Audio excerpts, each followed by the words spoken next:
So if this is the first time joining me, welcome. Great to see you. If this is the third time you're with me, it's fantastic to have you back. I am Laura Goldman, the dietitian who is going to be presenting this to you as part of our weekly series just to touch on nutrition.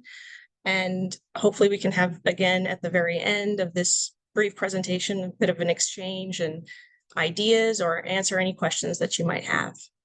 So let's get started.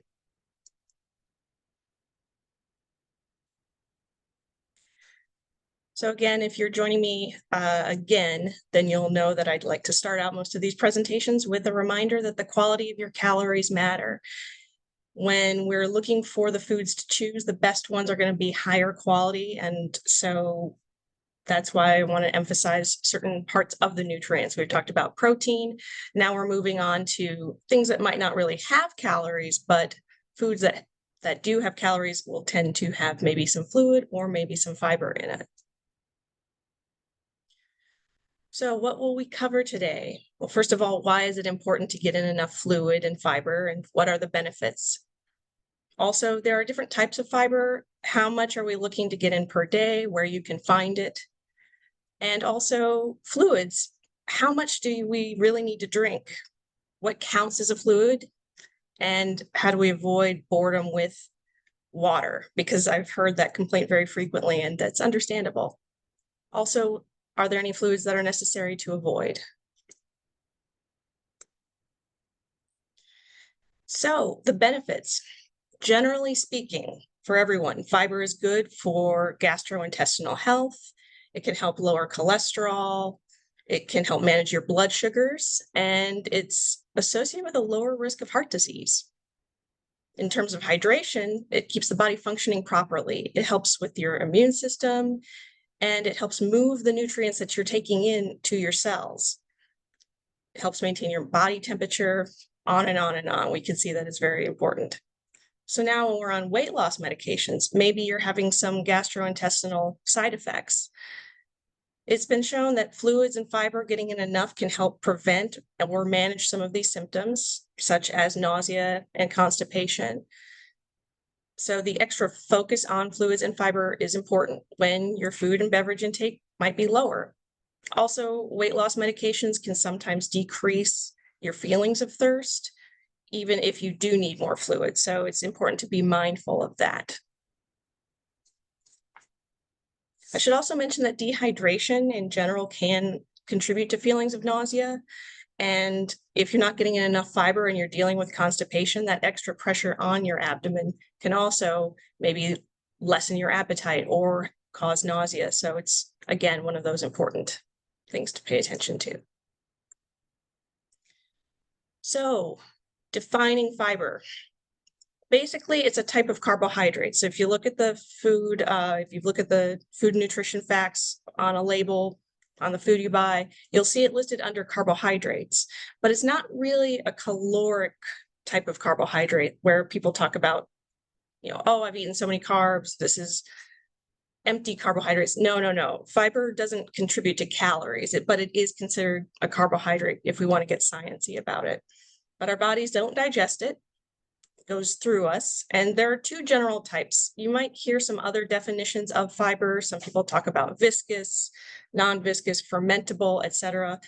But the two general types that you'll most likely see on a food label or hear people talk about are the soluble and insoluble. They're both important, and really honing in on one or the other, some of them have importance and we'll talk about it, but really, as long as you're getting some food with fiber, you'll be getting a little bit of both, most likely. So the soluble fiber, it absorbs water in the gut. It can help lower cholesterol. It essentially sort of acts like a sponge, as I described to a lot of patients, and helps get it eliminated in your waste. And it can help manage diarrhea and slow things down.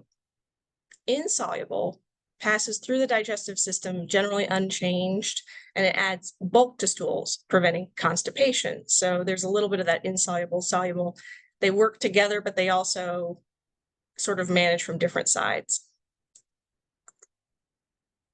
So how much do I need? Where can I find it? So there's the goal, the recommended intake for total fiber, and then there's also the reality of what most people are getting, and I'll touch on why that's important to pay attention to. So the recommended amount for women is around between 20 to 25 grams a day, and for men about 30 to 38 grams a day. And many people do not meet this. It seems like recently the average intake for people, the general population, was about 17 grams. Not terrible, but definitely not hitting that. In fact, only about 5% of the population is estimated to meet this goal. So if you are trying to get in more fiber, one of the first things I recommend is to start slowly, because if you're not used to eating high fiber foods, you don't want to increase too much too quickly, because that's when you will start to experience the symptoms we don't want, perhaps more, maybe diarrhea, maybe constipation. Either way, that's really not what we're going for. And some people can also experience gassiness. And so you're trying to do something good for yourself, and then by overdoing it, you're going to feel less comfortable than you were starting out. And that's why it's good to always start slowly. In terms of sources of fiber, well, page 11 in the booklet from Premier Weight Loss that they gave you has a few good sources. And also I put a link here, but I will share with my screen if I can get this to work, on what this is. This is a dietary guidelines from the government, and they have food sources of fiber. It is pretty extensive, but it does list a lot of sources, so you can keep in mind, not necessarily that you have to check off every little one or try and meet that goal, but at least it can give you some ideas. If anyone is interested, I'd be happy to, I'm going to share my screen so you can see what it looks like. I can download it as a file, and probably we can distribute them to people who might be interested in receiving it from Premier. So let's see if I can share the proper site for that real fast. This is what it looks like. As you can see, there are 5 pages of delicious fibrous foods. Some of them might even be foods you've never heard of before, so that can sometimes be a little interesting, something to try new. But this will go through a variety of sources, and I did pick the one that has smaller portions, because if you're looking to, well, if you're feeling full early, you're not going to get huge full portions. So let's see what smaller portions might provide us. And so it will give you the list, what the serving size would be, and how much fiber you could expect to get from each type. And we go into vegetables, of course, because that's where many of them are known if we're not looking at grains. And so this is, I think, a very helpful list, because it also can list some things that perhaps you wouldn't have expected to have fiber. All right, we'll go back to the presentation then. Okay. And finally, in terms of where else you can find fiber, supplements if needed. I think it is important, again, to mention this, because they are a useful tool if you need them. And so we've all heard about Metamucil. And then there's also one called Unifiber, which is purely insoluble fiber. There are some people who might be looking specifically for insoluble fiber. So that's why I wanted to mention that one in particular. Moving on to fluids. I think I mentioned it earlier, but just in case, fluids are important if you're increasing your fiber. We've got to get the fiber moving through us, and fluids can help with that. So another reason to tack on the importance. So the goal, most people have heard, is generally 64 ounces per day. If you are exercising more frequently, where there's more sweat, or if you're in hotter weather, you may need more than this. Now, to know if you are adequately hydrated, so many people try to measure out the 8 cups a day, and it becomes exhausting. Something quick and easy. If you are adequately hydrated and you're not taking a medication that affects the color of your urine, or a vitamin that might affect the color, good hydration means that it will be pale yellow or clear. And that's what you can look for offhand, just to sort of notice. So what counts as a fluid? Water is a pretty obvious one, but also low-calorie drinks such as tea and coffee. You do want to be careful with caffeine. Caffeine in high amounts can act as a diuretic, so just be aware that tea and coffee still are fluid, but if you are getting super amounts of caffeine, then you might be undoing some of that. Also, low-fat milk, soy milks, those count. I didn't list it here. There are some fruits, such as watermelon, that have quite a bit of fluid, quite honestly, but it's, in a couple ounces maybe here and there, so that's why I didn't necessarily list it. It does exist, but just so you're aware. And what about making it more interesting? I think that some people feel bored with water, and I can understand that. As you may have noticed earlier, as I'm taking sips, I guess to be on theme, sparkling water is probably one of my favorites. And I do list diet drinks here. I think that diet drinks, especially if you are choosing those instead of regular soda with sugar or the high fructose corn syrup, you're doing yourself a better favor. It's not, of course, not the top of my list as the healthiest drink, but if we're saying I need something other than regular soda, you're making a better choice going that route. And then you can also do flavor enhancing. You can add fresh fruit, which I know some people like to do. Some people like to add slices of cucumber, or there are sugar-free products. I know a lot of people, Crystal Light, that comes to mind. A lot of people use Crystal Light. Stir is another product that I believe uses stevia instead. So those are some options to add a little more interest or intrigue. What about fluids to limit? The top two are fruit juice and regular soda. Both of them are high in sugar, and really when it comes to fruits, because of course we consider fruits to be something that's healthy, so why not fruit juice? Really, and this is a soapbox I get on quite frequently, with fruit juice, when you're drinking a glass, you're basically taking multiple pieces of that fruit, more than you would normally sit down and eat. So a glass of orange juice might be worth 2 or 3 oranges. Most people aren't going to sit down and eat 2 or 3 oranges, but it's very easy to drink that amount. So it's better to eat the whole fruit instead of drinking it. And then, of course, regular soda essentially goes without saying. It's just packed full of sugar, and there's not a whole lot of benefit there. But I also touch on sports drinks. So the regular versions, you think about Gatorade, Powerade, a lot of people like to drink those because it's something different.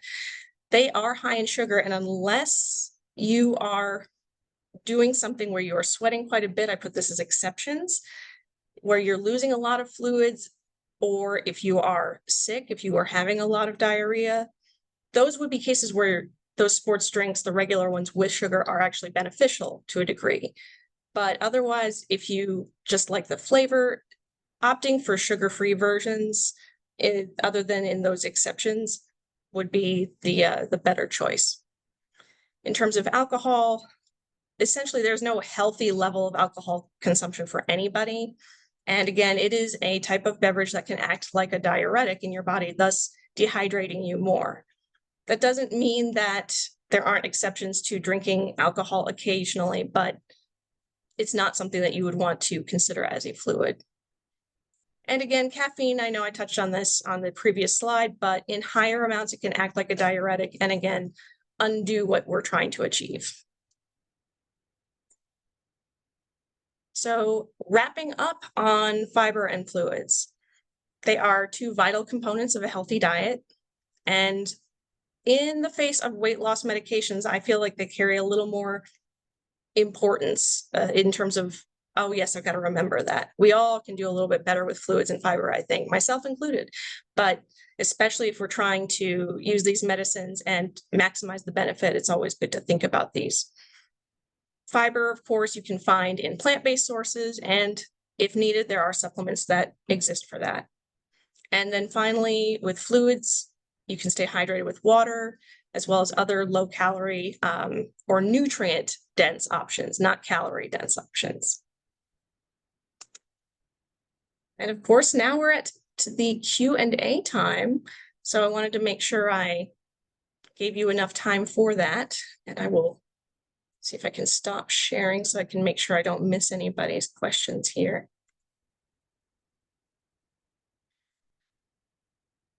So, were there any specific questions about this? I know this might be a bit more of an upfront type of topic, so perhaps there aren't going to be as many questions, but I welcome them all. And again, if this is your first time here or first time using this, the Q&A button is down on the bottom left, I believe, of your screen. So just be aware that's where you could find it. And of course, if you don't wish to ask a question here, by all means, reach out to the Premier Weight Loss staff and they will be happy to get back to me. Okay. And by the way, I don't recall if your name shows up, but I want to make sure to just leave. I won't mention your name, but I just got a question here. I've heard diet soft drinks are worse for you than regular due to certain ingredients. Is this false? Okay, that's a great question. So I'm going to answer this real quick. So essentially, this is a tough question because it's sort of a nuanced answer, but what I would say is on its face, right? When we're talking about diet versus regular, and I'll use Coca-Cola as an example. Both of them have, they like to be secret about their ingredients, but both of them have basically the same ingredients until we reach the sweetener part, right? So if there's added colors, of course, and there are, or certain flavors, those are pretty much similar across the board. Then we add the sweetener. And so that's here in the States, it's high fructose corn syrup for them. And then, of course, I believe it's phenylalanine, and perhaps it might be two different sweeteners now, but aspartame is one of them.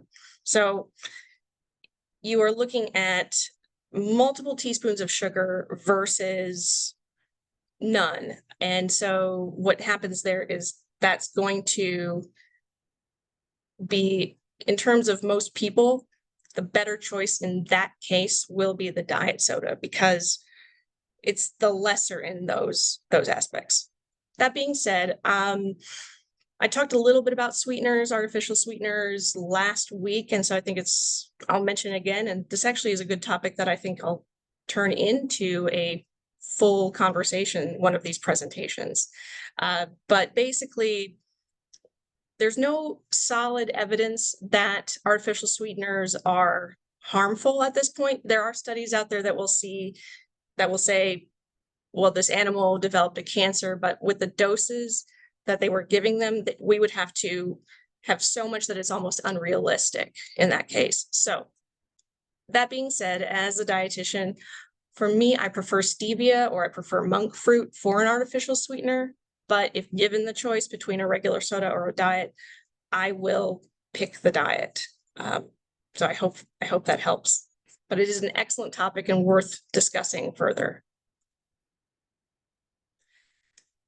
Are these sessions recorded? If so, how can we go back and watch previous recordings? Thanks. I do know that these sessions are recorded. In terms of how we can go back and watch them, so that is an excellent question. One that I will say I don't have the answer to, but I can get the answer. So I know that they're recorded, and if you want to watch a previous recording, I will reach out to the staff and ask how we can hopefully get those to you, because I think it's certainly worthwhile for you to get to see or rehear something if maybe you wanted to catch up on that. Also, I have a feeling that I'm going to be doing some repeat versions of some of these topics, and so I will be most likely presenting again. So if there's a portion that you missed, you can also catch that again, and perhaps I'll have some more interesting anecdotes, but I will get back to you on that to make sure we can get those recordings to you. All right, the next question.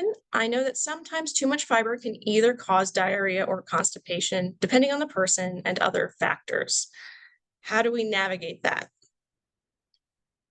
I actually had someone talk to me about this recently in person, and so you're correct. So the type of fiber can be a big factor. As we mentioned, soluble fiber seems to slow things down, so can constipate you if you do too much, and insoluble fiber can speed things up and potentially lead to diarrhea if we do too much. What it comes down to is if you are experiencing one of these after making a change, to your diet, to the fiber, then what's important is to think, okay, what did I change? What's different? Okay, I'm eating more of X, Y, or Z, or I've tried this new product. At that point, I would say you want to cut back on that and sort of hit the reset button. That's probably one of the easiest and quickest ways to do something like that, but you're right. Too much fiber can lead to that, so you want to start slowly. If you know that you're going to be picking something that's a little higher in fiber, or say you want to add on that supplement I talked about, Unifiber. So Unifiber is completely insoluble fiber.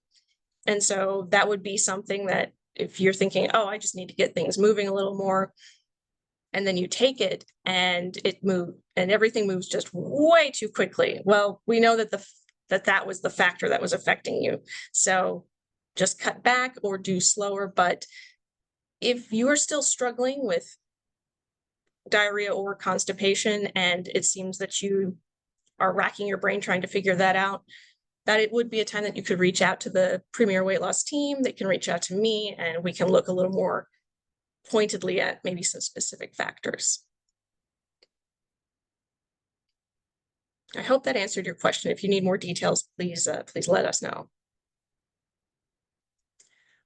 In regards to soluble and insoluble, should the amount of 20 to 25 grams be from each or combined? So the answer is combined. I debated whether or not I should divvy it up into this much from insoluble, this much from soluble, but I realized that it would be a counting nightmare, essentially. If you're into numbers, of course, I support it, but I didn't want anyone to feel like they have to add on this many numbers. But the answer is about 25% of your fiber should be the soluble form. So soluble is in lesser amounts, insoluble is in higher amounts. So about 25%, but basically most high fiber foods, most vegetables will have a combination of both. And so don't let yourself be discouraged or caught up in the numbers if you feel like you're trying to meet something and you're not quite getting there. It's okay.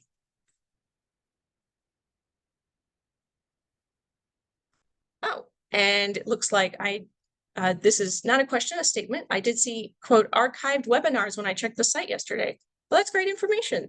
Thank you. I am glad to know that. So I suppose you'll see my face and hear my voice on video on the site. I am not someone who typically likes to watch myself replay, but I hope that you find those very helpful, and I will look and make sure that those do exist.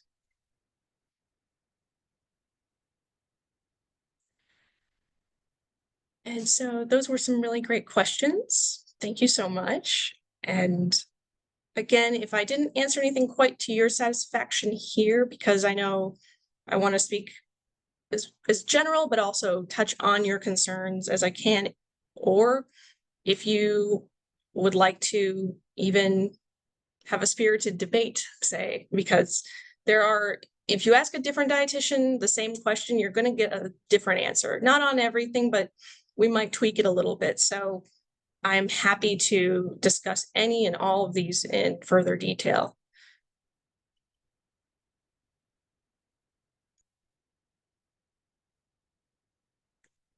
Let's see here.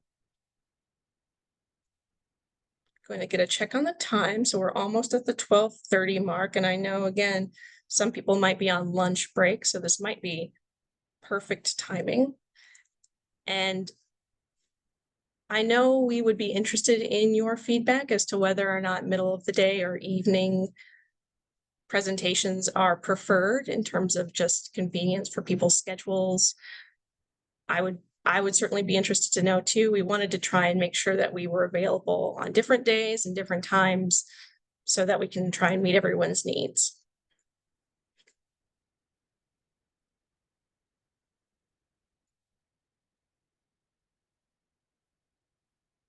Let's see here. I'll leave it open for just a little more.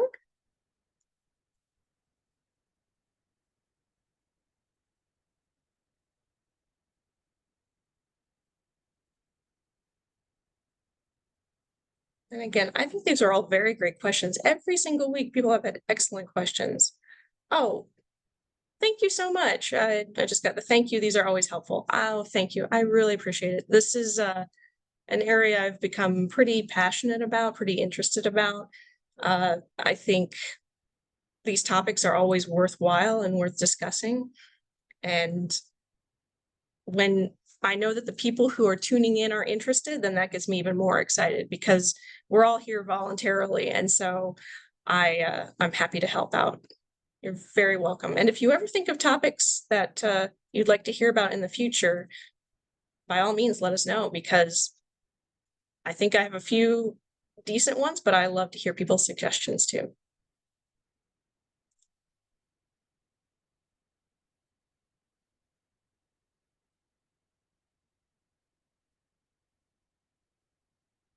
Let's see here. I'll just check on the time.